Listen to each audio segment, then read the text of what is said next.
we looking for? Please do so now. All right, you have 10 minutes. Okay. How you doing, Shane? Good, Albert. Thanks so much for having me. I love the backdrop there. It's Thank you. fantastic.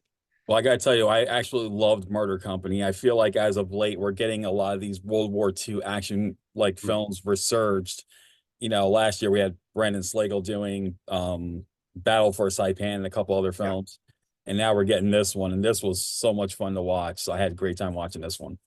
Oh, thanks so much. Yeah, it feels like, like the ebbs and flows. Like there's a lot of that, World War II films or World War I or Vietnam or whatever. And then, I think the timing is right. And, a lot of these guys are, we're kind of at the end of the lifespans for a lot of these soldiers. And there's, it's especially for the World War II. So it was important for me. I come from a military family to do this and, to honor, those that came before us and those that are still, still in the military. So what inspired you to take on the directorial reins of this particular film? I've been offered other World War II or war films, not so much World War II. I've been offered other war films, and this was the first one that really just touched me and made me want to do it.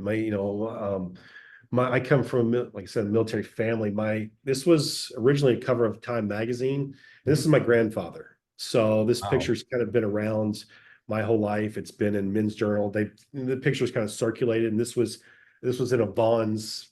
I was checking out at a Bonds, like during COVID, and saw this magazine. So, just to honor my grandfather and grandfathers and grandmothers and everybody else that served. This was important, especially for that one, because that was on place on the beaches of Normandy.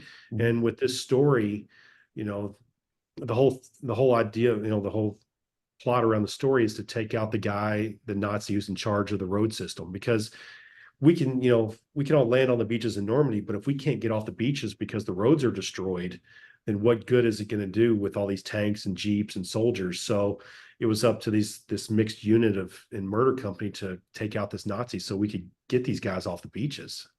It's a story that's never been told until now, and I think it means a lot to be able to tell the story. Great cast in this movie. You had Gilles Marini, who I talked to a couple of days ago, and he was so passionate about this film. I couldn't tell you how much he praised it. William Moseley, Kelsey Grammer. What was it like working with the cast on this?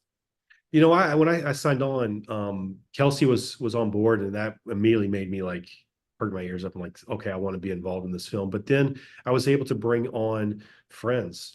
Pooch Hall, Jalone Vanover, I've known for 25 years. We've all, I've worked with Jalone several times. Pooch, we've always wanted to work together. Joe Anderson's, friend's a friend.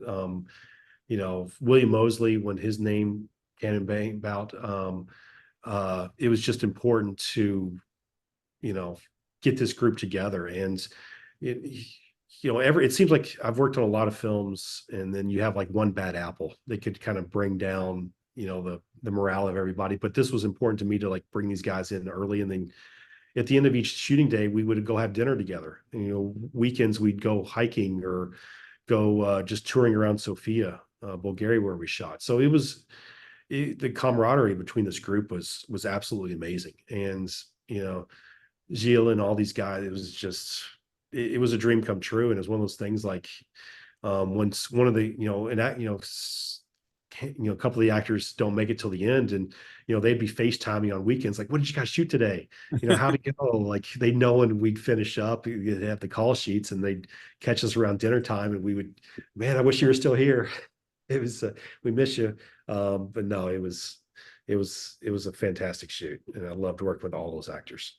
Yeah, one of the things I liked was the action scenes, not just the firepower, but even the hand-to-hand combat scenes. I mean, Giles was talking to me about his abilities in jiu-jitsu, where he got to use those in the film, even though it wasn't even known back then.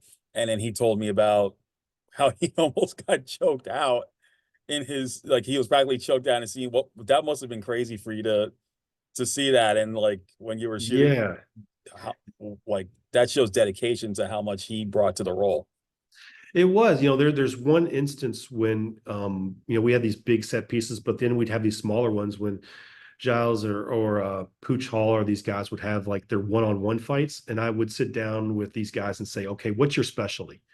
And because I wanted to cater it to these guys, you know, Pooch Hall's not going to kick while Giles, you know, will.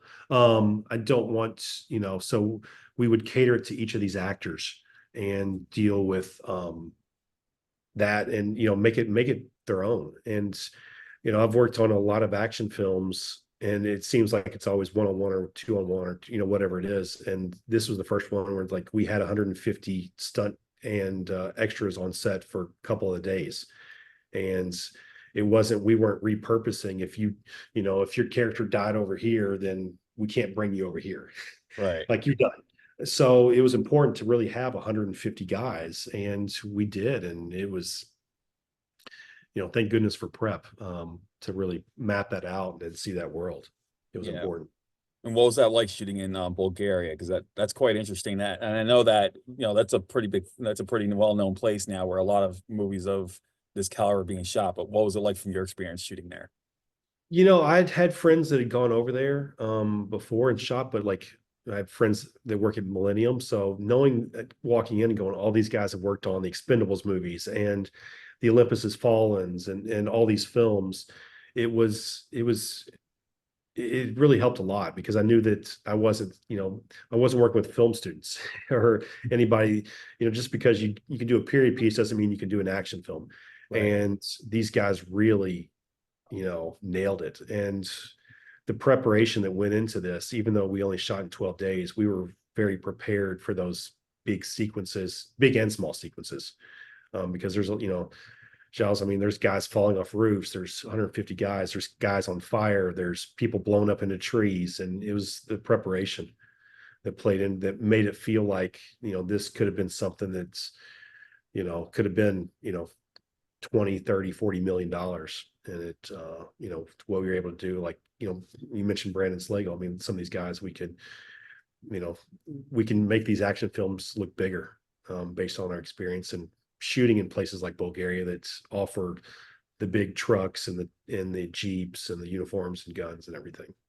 That's amazing. So you only shot this in 12 days. That's insane. That's like, Yeah. not even 2 weeks. Did you face any issues at all during production, or was this whole shoot like smooth? Good question. The language barrier was one. You know, the crew, of course, was great, but then when you're bringing 150 stunts and extras, and 75% of them don't speak in English, it was hard to try to get people in place. So we were losing about an hour a day just in the language barrier. Just trying to, you know, sometimes 2 hours a day. So it was, you know, to no fault of any, you know, nobody's fault. You know, normally in some of these places we shot the top of a ski resort. I mean, a lot of the mountain stuff, I mean, it was the fall, so I mean it wasn't snow, but we didn't have any internet. So like I could use Google Translate on my phone and just like say it, but when you get in these places with no cell service, you're like, oh goodness, how do I explain this where it makes sense to everybody that you just need to run from here to here. So that was, but I had a, you know, the cast helped out a lot and we were all on the same page and we all had the same goals. It was, you know, I've done so many action sequences. They're like, oh, I should be the one who has this fight, or I should be the one who does this. And it wasn't like that. I mean, there was like, hey, you should fight this person because that's your skill set or your character skill set. You should go up here. You know, when we had that big sequence, everybody splits up and it was, you know, who's going to go save who, so to speak. And, you know, it wasn't like my character would do this because I'm the toughest. It's like, no, this doesn't make sense for me. This makes sense for you to do this. So it was, you know, doesn't always happen on films where everybody's, you know, there to make the same high quality film. Awesome. So what's next for you after this film? Is there any new projects in the works that you can talk about? Yeah, I just finished one. I took over for a director who tragically passed away, Daniel Zarilli, on a film called Fight or Flight. So he was in pre-production, and then I went in and during pre-production and kind of took over this Dolph Lundgren, Michael Jai, White, Scott Martin film. and stepped up and shot that one. And we finished about 2 weeks ago. And then in the last 2 days in Ruidoso, New Mexico, if you've seen the news, the wildfires have taken out all our sets. The house I lived in, that we shot in these cabins, they're destroyed. So it's a kind of a, I feel for my thoughts and prayers are with everybody there in Ruidoso, because I've now shot 3 films there. That film, I shot a ski movie, the Christmas classic, last year, and that ski resort I think has been destroyed, and shot a Luke Wilson, Dolph Lundgren action film, The Best Man. The house I stayed in for that one was destroyed. Actually, yeah, I interviewed you for that one. I remember that. Yeah. So it's so that one, and then I'm going to Australia to direct a big crazy, very Australian action comedy about it sounds weird, but it's basically like Meg, but set with kangaroos. Like these miners are mining, and then these giant 15-20 foot tall kangaroos with shark teeth kind of come out of the ground, which were nice, prehistoric. So it's up to this small town in Australia. So I'll be the only American on set, actor or crew member. So wow. I'm heading off to Australia here in a month. Oh, that's awesome. So yeah, it'll be fun. So everyone check out Murder Company on July 5th. It's a great World War II action film. Phenomenal cast. And Shane, man, you did it again. Thank you so much for taking the time to talk about it.